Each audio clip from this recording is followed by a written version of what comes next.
Donc, on va parler d'une autre partie du programme de quatrième année sciences expérimentales.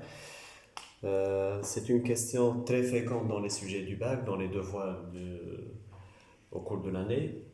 Une question où on demande la relation ou bien le lien entre la structure et la fonction des cellules différenciées. On étudie plusieurs cellules différenciées dans le cadre du programme de quatrième année sciences expérimentales. Une cellule différenciée, c'est une cellule qui est spécialisée dans une seule fonction. Donc, c'est une cellule qui possède forcément une structure destinée à réaliser cette fonction unique. Donc, c'est une structure particulière, spéciale, qui distingue chaque cellule différenciée des autres types de cellules. On va commencer par un cas très simple. La première cellule différenciée étudiée dans le cadre du programme, c'est le spermatozoïde, donc c'est le gamète mâle. Les éléments de structure dont on va parler, donc structure, ça peut être des éléments qui composent la cellule, des organites, ou bien ça peut être un élément caractéristique de la cellule, tel que sa forme, sa taille, sa masse, etc. Donc les éléments qu'on va lier à certaines fonctions du spermatozoïde sont sa forme allongée, c'est une cellule qui n'est pas du tout sphérique, c'est une cellule qui est allongée. C'est une cellule à masse légère, qui pèse très peu, parce qu'elle possède très peu de cytoplasme. Déjà, au cours de la phase de différenciation d'une spermatide en spermatozoïde, il y a perte d'une grande partie du cytoplasme de la cellule devenue finalement inutile. On va parler du flagelle, les mitochondries. Le spermatozoïde est caractérisé par la présence d'un grand nombre de mitochondries localisées au niveau de la pièce intermédiaire, le centriole proximal. Pour le centriole, une cellule animale possède en principe deux centrioles. Le centriole distal du spermatozoïde s'est transformé en flagelle au cours de la différenciation du spermatide. Donc le flagelle, en réalité, c'est le centriole distal. Reste le centriole proximal qui va jouer un rôle plus tard dans les étapes de la fécondation. L'acrosome. L'acrosome dérive de l'appareil de Golgi des spermatides.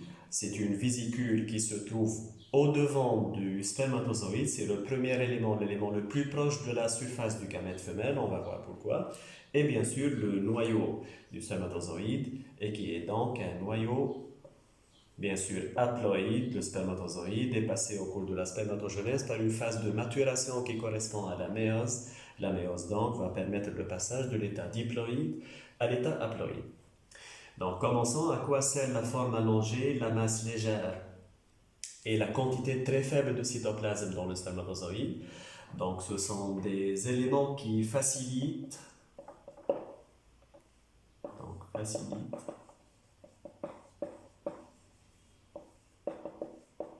la mobilité des spermatozoïdes dans le sperme et dans les sécrétions féminines.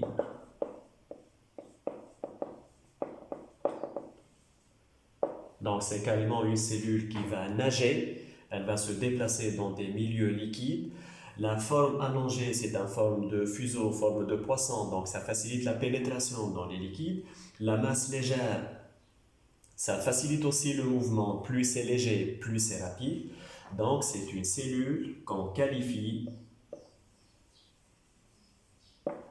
de mobile, ou bien mobile dans les liquides, c'est une cellule hydrodynamique. Dans ce cadre, le voyage effectué par le spermatozoïde pour atteindre l'ovocyte 2 est fréquemment comparé au voyage d'un humain de la Terre jusqu'à la Lune. Donc c'est une distance énorme, c'est embûché d'obstacles. C'est une cellule qui doit donc avoir la capacité de surmonter ces obstacles, de se déplacer souvent à contre-courant. C'est une cellule qui doit être douée d'hydrodynamisme. Venons au flagelle, donc c'est directement lié à cette capacité de se déplacer dans les liquides. Le flagelle propulse, c'est-à-dire qu'il fait avancer, propulse le spermatozoïde en avant grâce à ces vibrations. Donc, c'est un élément vibratile. Donc, grâce à ces vibrations, et apparemment, ça se fait sous forme des mouvements d'hélices. Ça rappelle les hélices des navires qui se déplacent en mer. Donc, les mouvements vibratiles de ce flagelle vont permettre de faire avancer le spermatozoïde et c'est donc directement responsable de son hydrodynamisme. Qui dit mouvement, déplacement, dit énergie. Le spermatozoïde est une cellule très riche en mitochondries. Donc, ces mitochondries produisent l'énergie, bien sûr, sous forme de molécules d'ATP nécessaires aux vibrations, c'est-à-dire au mouvement du flagelle. Et d'ailleurs, structurellement, la base du flagelle, c'est-à-dire la première partie du flagelle, pénètre dans la pièce intermédiaire et elle est directement entourée par le manchon de mitochondries, c'est-à-dire le groupe de mitochondries qui se localise dans cette pièce intermédiaire. Venons donc au centriole proximal. J'ai déjà dit que le centriole distal s'est transformé en flagelle, il s'est allongé sous forme de flagelle. Le centriole proximal va intervenir plus tard au cours des étapes de la fécondation. Donc le centriole proximal va évoluer en spermastère. On dit spermastère ou astère spermique, c'est un élément très connu des cellules animales intervenant dans les divisions cellulaires. Les astères produisent les filaments du fuseau achromatique qui permettent les déplacements des chromosomes au cours des divisions. Donc ça évolue en spermastère ou astère spermique qui produit le fuseau achromatique. Le fuseau achromatique est nécessaire au cours des divisions. Bien sûr, ça ne veut pas dire que le spermatozoïde est une cellule qui va se diviser, mais on parle plutôt des divisions mitotiques du zygote, c'est-à-dire les mitoses de la cellule œuf, et ensuite les mitoses des cellules embryonnaires dans un stade plus évolué de développement de l'embryon. Donc, qui produit le fuseau achromatique nécessaire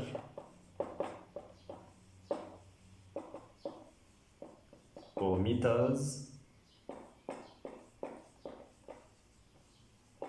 de l'embryon.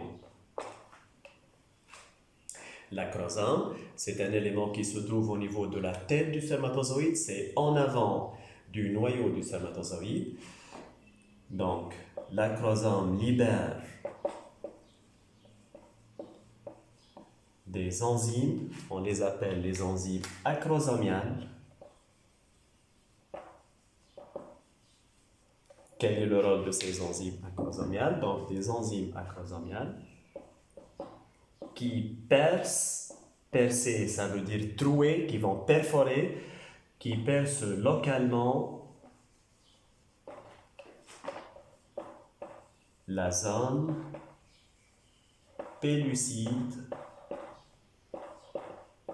de l'ovocyte 2. L'ovocyte 2, bien sûr, c'est le gamète femelle fécondable par le spermatozoïde. Ce gamète femelle est entouré par une substance en principe imperméable au spermatozoïde, c'est la zone pellucide. L'un des spermatozoïdes, donc c'est un détail qui fait partie du cours de la procréation, l'un des spermatozoïdes va pouvoir trouer localement cette zone pellucide pour pouvoir pénétrer, et ça se fait donc grâce à des enzymes libérées par l'acrosome du spermatozoïde. Donc, le rôle de l'acrosome, c'est la pénétration du spermatozoïde. Reste le noyau haploïde. Donc, ce noyau renferme les 23 chromosomes paternels, bien sûr 23 chromatides paternels, puisque le spermatozoïde est passé par une division réductionnelle qui a diminué le nombre de chromosomes à la moitié, puis par une division équationnelle qui a permis aux chromosomes de passer de l'état dupliqué à l'état simple. Donc 23 chromatides venant du père vont se retrouver dans le noyau haploïde du spermatozoïde. Donc ce noyau contribue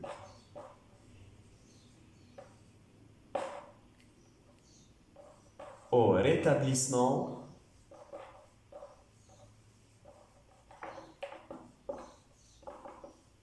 de la diploïdie du zygote.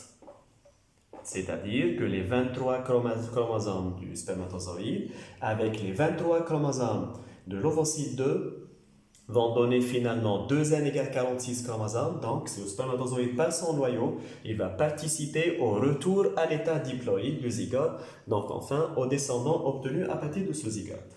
Et ces 23 chromosomes, donc, permettent la transmission, donc le noyau haploïde du spermatozoïde transmet les gènes paternels à l'enfant. Et voilà donc, sous forme d'un tableau, ce lien structure-fonction de la première cellule différenciée du programme, le spermatozoïde. Ce même tableau sera dressé pour l'ovocyte 2, pour le neurone, et en moins pour la fibre musculaire s'il n'y a pas d'autres cellules différenciées.